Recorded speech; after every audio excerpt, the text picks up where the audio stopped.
Hello, hello. Welcome to the All In Podcast Live with Nate Peo. Excited today, joined with my guest, Philippe Bouissou. And we're going to talk about Aligning the Dots. It's his book that he wrote. Great book, by the way. I picked it up, or actually he sent it to me, and I was like, this is fantastic for any startup, but I think it also applies a lot to people who are in any sort of business. So real quickly about Philippe and Blue Dot Partners, what they do is help answer the question, how do you outpace the market? How do you grow your business faster than your competitors? Aligning the Dots provides a clear answer to that deceptively simple question. It introduces a new paradigm. It's universal, data-driven, and prescriptive methodology called A4 Precision Alignment, designed to accelerate any business. Philippe Bouissou has spent 3 decades in Silicon Valley as an entrepreneur, CEO, venture capitalist, and management consultant. He is co-founder and managing partner at Blue Dots Partners, a management consulting firm focused on top-line revenue acceleration for companies or business units with revenues between 10 million and 1 billion. Welcome to the show. Thank you for coming on again. Thank you, Nate. It's a pleasure to see you again. Yeah. So I was just fascinated by your book that it talks about, growing your business. You either growing it or the market. If you're not growing faster than the market, right, then your business is on a slow death to failure, right? And I thought that was a real interesting point because I think that gets missed. It doesn't get talked about a lot. So what was kind of your defining moment of hey, that's the centralized problem, and I need to work with writing this book to help people solve it? Yeah, and I think that there's an expression or something that Bracken Darrell told me. Bracken is the CEO of Logitech. It's about a $2 billion business. And we had breakfast here in Palo Alto a couple of years ago, and we were talking about growth. And he looked at me and he said, there is really only growth or death.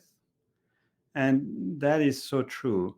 And I've been a venture capitalist for many, many years. And in the venture capital business, you raise money from limiting partners. They give you money. You invest that money into young startups and young entrepreneurs.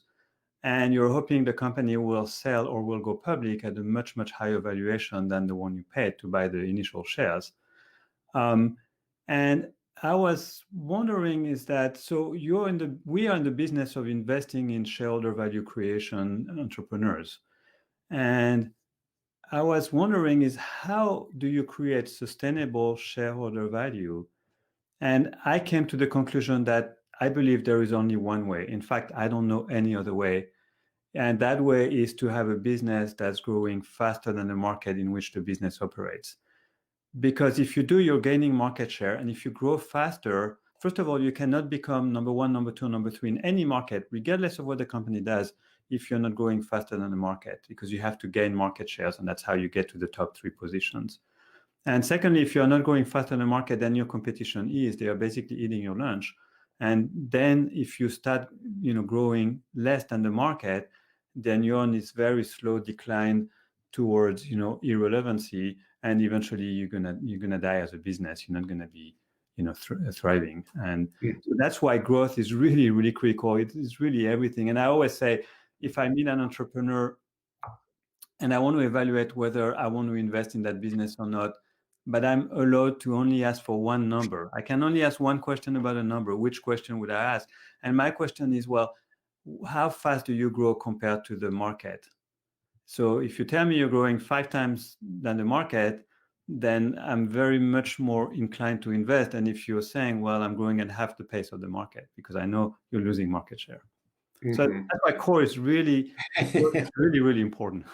So if you're a startup business, should you even consider your company as viable if you can't be 1, 2, or 3 in the market? And what about if you are in a space that you're kind of new to the market, like the market maybe doesn't exist, but you're competing with other people that are in like a tertiary market, and you're going to have to ramp up, or you can't grow as quick as the market, but you expect a point of inflection to surpass it? Right. So there are two edge cases in terms of when you look at growth. One is that when a company owns 100% of the market, right? I'm the only player in town. There's nobody else that does what I do. And therefore, the growth of the market equals my growth because I own 100% of that. Now, that case practically never happens. There is no monopoly really. The other extreme case is the one you cited, which is I am created a company and I'm generating dollars and revenue in a market that never existed before.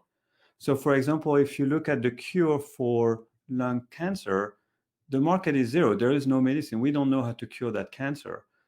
Whatever company is going to come with a medicine that enables people to cure that disease will actually create that market from zero. So the market will go from zero to something else. At the beginning, because it's the only company, they own the market, the growth rate of the company is the growth rate of the market is the same.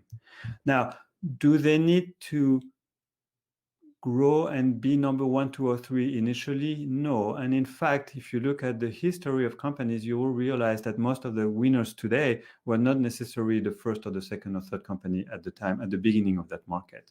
So you don't have to be obsessed about staying first if you're the very first, but you do have to be obsessed about growing much faster than the market that's created by you and your competitors. Yeah. So, I mean, to not give away too much of the book, you do have an answer of how should somebody grow their business faster than the market, and how do they know if it's even possible to do that or not, or if their business isn't going to be able to make that adjustment? Yeah, I think the book is all about introducing this very new concept of the maximum growth rate of a company within a target market. So you always compare your growth rate to the market in which you operate. You have to have that base to compare. The maximum growth rate can only be achieved when the company and its target market are perfectly aligned. It's the misalignments that are creating the friction, and that friction makes the company not grow as fast as it could. Think a little bit about a mechanical watch. If you misalign the gear, the watch still may be working, but it will start to slow down and eventually it will stop ticking. And it's really a problem. When I say I want to grow faster than the market, that's nice. That's a nice cocktail discussion, but it doesn't tell me from a pragmatic standpoint, what do I do on Monday morning at 8 o'clock? And the book is really, the goal is to answer very clearly that question on what to do.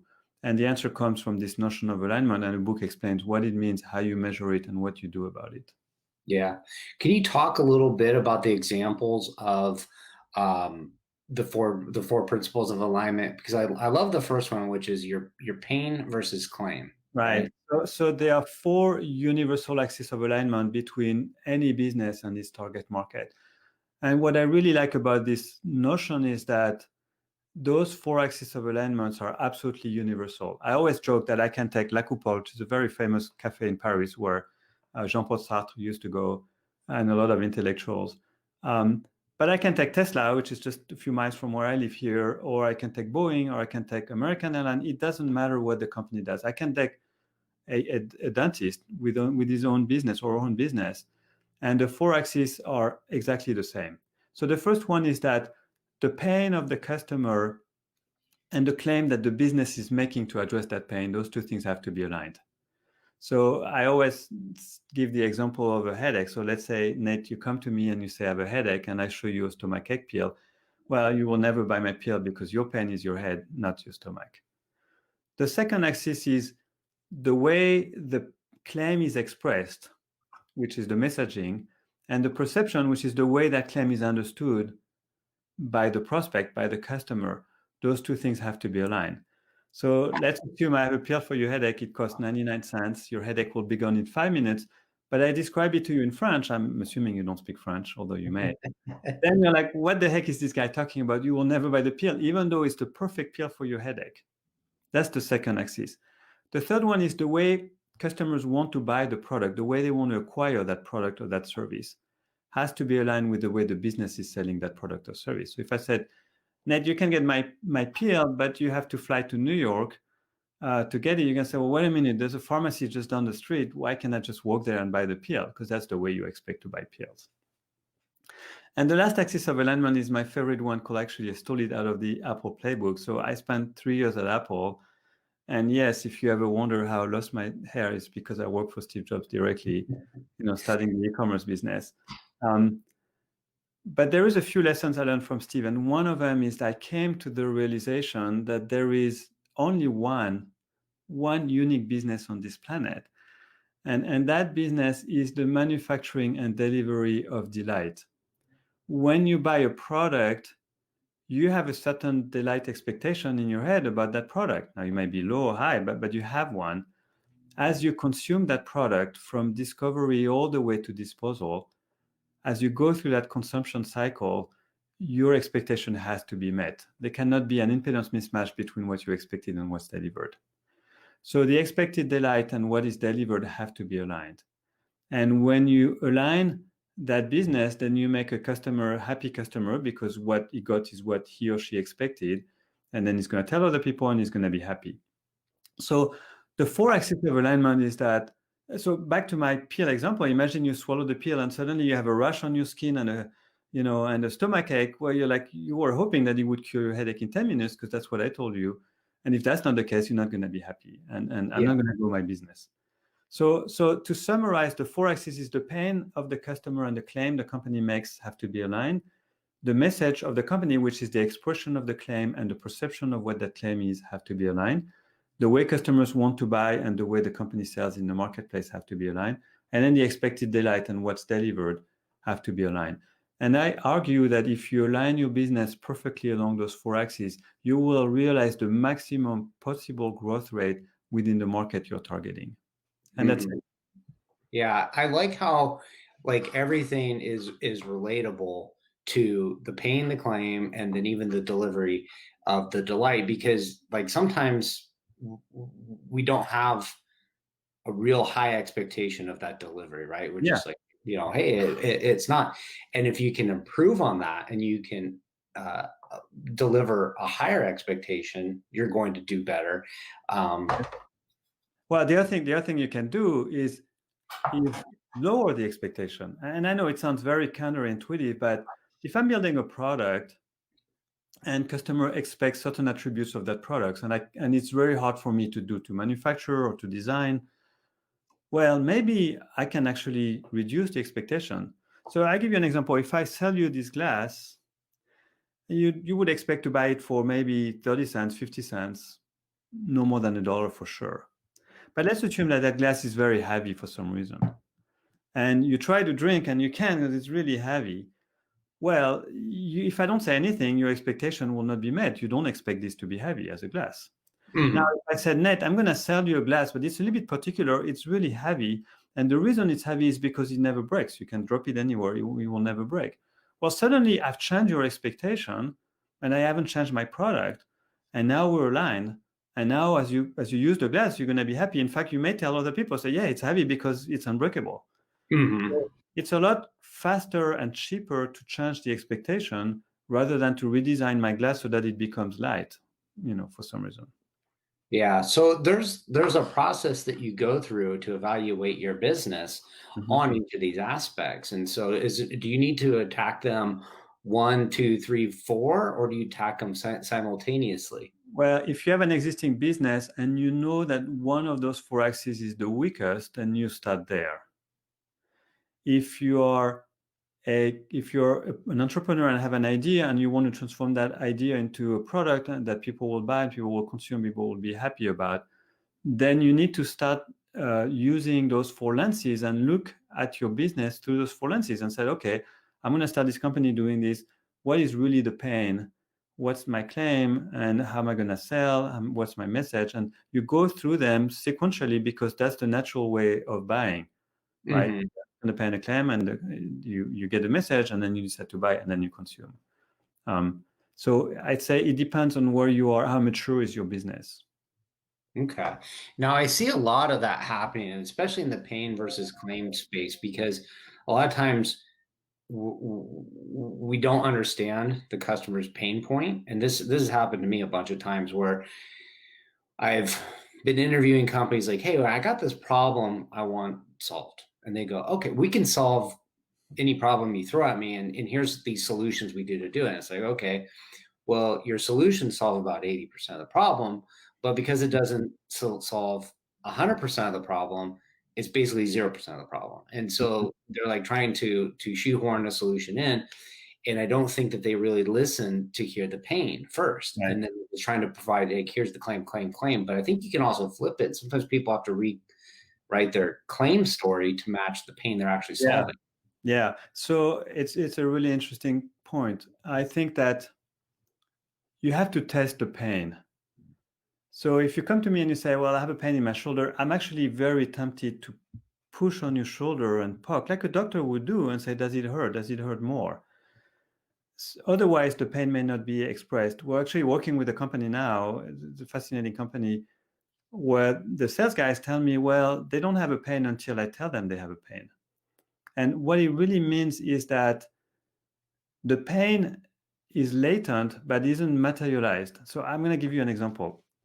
Today, if you want to fly to Paris, you buy an Air France ticket or United Airlines, whatever airline, and that ticket will cost you, let's say, $500 to go to Paris. And you sit on a plane for 9 hours from San Francisco or Los Angeles. If I tell you, Nate, you can fly to Paris in 2 hours now I get your attention, but your next question is, well, that sounds great. How much does it cost? Mm-hmm. So the first point I want to make is that the claim doesn't exist without a price. You cannot articulate a claim. If there is no price, there's no claim. Now, if I say, well, it's going to cost, instead of $500, you're going to pay $700. Now you are very interested in the product because the delta in money is much less than the delta in time savings and fatigue of traveling. Now I created a pain that you never had before. This morning, I guarantee you didn't wake up in the morning and say, well, I want to fly to Paris in 2 hours, because you know it's not possible.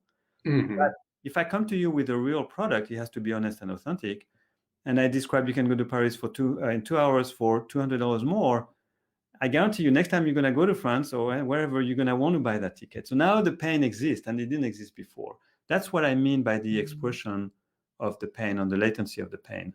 Mm-hmm. So you have to go back. You're right. You have to go back to the customer and really listen and say, what is your pain, until you clearly understand it. And you have to recite it back to the customer and say, well, let me make sure I understood. This is what I heard. I heard your pain is X, Y, and Z. And unless and until the guy, nods and say, you're absolutely right, then you don't really know what the pain is, but you have to go through that exercise. Mm-hmm. Now, the problem is entrepreneurs, they like to hear a pain that fits their view of the world, but it's not really a pain in a way that they wouldn't spend money to solve that problem. And therefore, it's a tragic mismatch, because they are building something that nobody really cares, and nobody would pay for the kind of money that they need. That makes a ton of sense. I have a couple questions that were asked. How do you assess the access? How do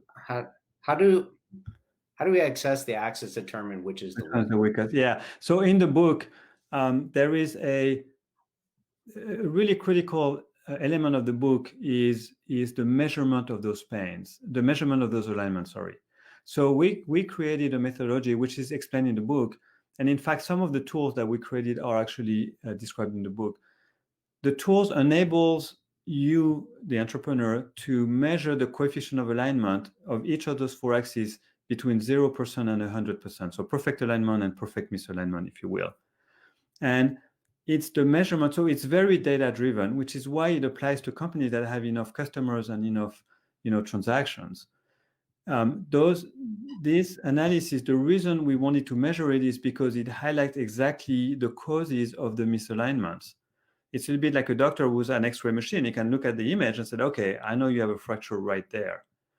And once you measure that and you highlight and you have those insights, you know what the misalignments are. And that is the basis upon which you can start building what we call the growth playbook, which is, what's the action plan? How do I fix it? So to answer the question is, you measure it using some of the techniques that we've developed, and that will tell you how well you're aligned or misaligned. Okay. The next question I think you answered was, does the book contain these assessment tools? And the answer is yes. There is 20 case studies in the book, and there is I don't know how many, maybe a dozen examples of the tools that we built. And actually, the reader can apply them. I mean, we're not trying to hide them, or it's not confidential. And those tools can be applied in a way that you can get to those numbers. Yeah.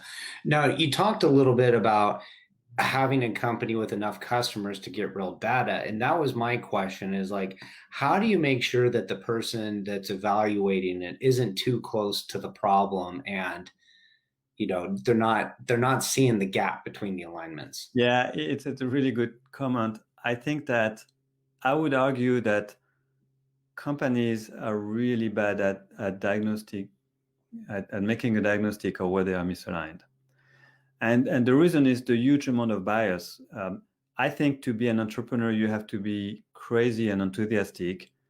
And the enthusiasm is almost surreal in some ways. And you have to have those characteristics to be successful. Otherwise, you're just going to give up because it's really, really hard.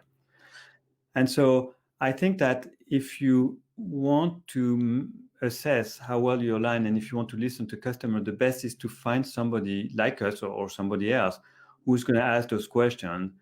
And the reason I like what we do a lot is because I can ask a prospect, why didn't you buy really? And they would tell us. It's very hard for the CEO or the entrepreneur to call that lost prospect and ask the same question because they're going to feel hurt somewhere. I don't feel hurt if he says, because I hate the product colors, like that's fine with me. I'm not trying to sell anything. Mm-hmm. So I think it has to be independent. It's really very hard for a company to ask those questions themselves because they don't really want to hear the answers most of the time. Yeah. So when you're bringing on a company and you're thinking about working with them, like, do you run through this really quickly and make a decision? Like, are they salvageable, or are they like, is there like a cutoff point where you go like, I can't do anything for you, or hey, we can get you there, but you need to do what I'm Well, recommending? it's a good question. I think the best analogy is think of us as a doctor. So somebody opens the door, they walk in and they say, well, I want to grow faster. I'm not growing as fast as I would like. We have no idea what the problem is. We have no idea of what the market growth is. We have no idea of what their growth expectation is. It realistic? Can they do it or not? So we tell them, to the prospect, we said, I don't know what the problem is.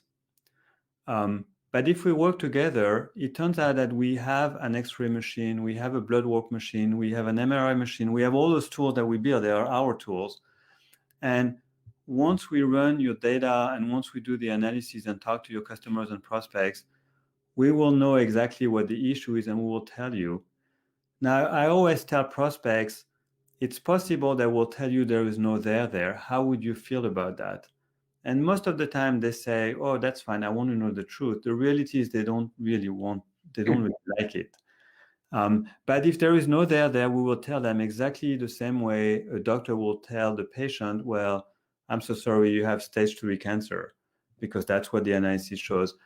And so we're brutally honest with our clients and we tell them exactly what is wrong, what they can do about it. If they have expectations that are crazy or unrealistic, we'll tell them.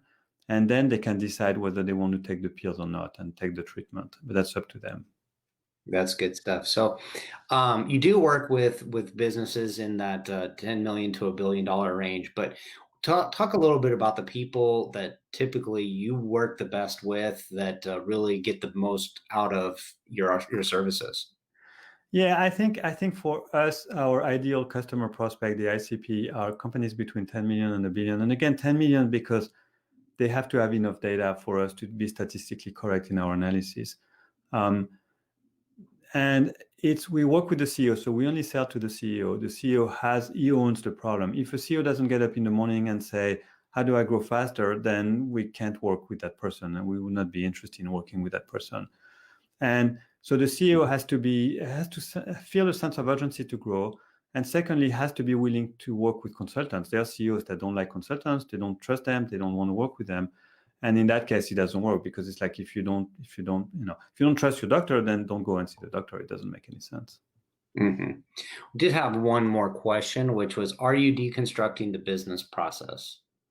Yes, in some ways. Once we do the analysis of misalignment, our end product, what we really deliver to the CEO and the management team and the board, is a growth playbook. That's really what they are buying from us. that growth playbook will take into account the current business processes and either keep them or change them or introduce new one. Because think of it as the operating plan that the CEO will take, and then on Monday morning at 8 o'clock, they can start to implement that plan. It's a very clear, pragmatic, and realistic plan of what they need to do. Mm-hmm. And I like that was you talk about giving the CEO playbook of what they need to do at 8 o'clock in the morning. And there's so much information out there that's like strategies, and there's management and leadership and stuff like that. But you know, you have a little bit, I'm kind of leading it up to you to answer the question, but what is that difference between giving somebody a playbook of what they can do at 8 a.m. versus everything else that's out there? Well, I think you can there's nothing wrong with doing philosophy and talking about the world and why is the planet spinning that particular way at that particular speed. I don't think there's anything wrong with that, but to me that's a cocktail discussion. I think that, I'm an entrepreneur myself. I've actually started businesses, grew it to $350 million from zero. I know how painful and difficult it is. I know how lonely you feel as a CEO. I know how terrified you are to tell your people, well, we can't meet payroll next month. We don't have enough cash. I know how it feels where your number one customer let you down and says, you know what, I'm not going to buy your product anymore. I know how it feels when you have a term sheet and the investor says, well, sorry, I'm going to take it back. I'm going to change the terms. I don't like the valuation anymore for whatever reason.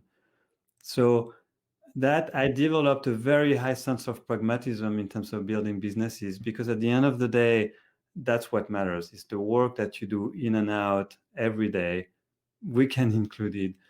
So there's many books about philosophy, and most of them have been written by people who've never built a business. They don't really know. And despite that, they think they know, and they will tell you what to do with a lot of insurance.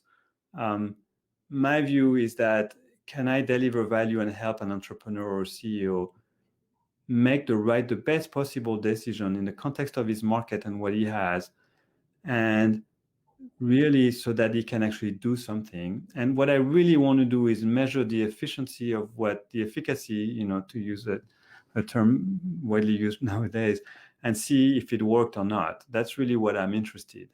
And in fact, we measured the growth rate. What we did is we took all the customers we've had since 2014 when we started, and we took the growth rate of the company 12 months before they hired us. So we said, okay, what's your growth rate at 12 months?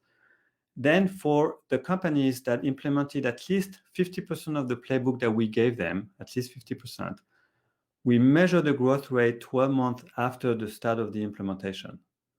And what we observed was very interesting, and I would have never guessed that. But what we observed is that on average, across the board, we added 39% to that growth rate. So in other words, if you're growing at 10% before you hired us, and assuming you implemented at least 50% of what we told you to do with the playbook, then now you're growing, at 50%.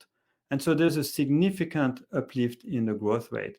Now, this is not because we're smart. This is not because we are particularly experienced. This is because this approach of alignment is extremely pragmatic and really makes a lot of sense if you think about it. And that's why it's working so well. But back to your question, it has to be very actionable. It has to be pragmatic, and it has to be within the feasibility envelope. You want to make sure they can do what we are asking them to do. Good stuff. So I want to wrap it up before we sign off with one last question. But what does it mean to you to be all in on an idea or an outcome? I think that if you're going to do something, if you make the decision to do something in your life, and I don't care whether it's perfecting your pronation at the end of your serve if you play tennis, or building a business, or raising your kids a certain way, you simply don't do it halfway. It's better to just walk away and say, I'm not going to do it, than not trying as hard as you can, put all the chances you can. You will not always succeed, but at least you should never look back and say, well, I didn't succeed because I didn't try hard enough, and I kind of did it halfway. And so I think it's like the spin of an atom. It's either up and down, and you either do it and you do it all the way, or you just don't do it. And there's nothing wrong with that, but don't do it halfway, because it's a disservice to yourself and to what you're trying to accomplish. Love that answer. Great stuff. So, where can people go if they want to get connected to you, or where can they go to find your book or Well, find you? the book is is on Amazon, so they can find just type aligning the dots, and they can go to aligningthedots.com, or they can go to my website, which is philippebouissou.com, my first name and last name.com. And if they really want to get in touch with me, they can just connect with me on LinkedIn, or they can go to bluedotspartners.com as well, which is our firm's website. But any of those ways will work, and I'd be happy to respond and connect with anyone. Awesome. Well, I appreciate you coming on again and chatting about what you do. I think the book is super valuable, whether or not Thank you. you're taking a company from 10 million to a billion, even if you're just out there doing a solopreneur thing. I think these principles that you're talking about are identified very clearly. And then the examples in the book are so helpful for you to see oh, here's a real problem that I understand how it was solved and it makes sense to me. And I can apply that to what I'm doing in business, or if you're just in sales, your career, you're just the way you talk to your customers. I think it can help out a ton. So Yeah. I think it's a fantastic book. So thank you so much. I really appreciate your nice comments, Nate, and it's always a pleasure to be with you. all right. Well, thank you so much for coming on the show, and look forward to staying connected with you. Yes, likewise. Thank you so much, Nate, and I will be talking to you soon. Thank you. Bye-bye.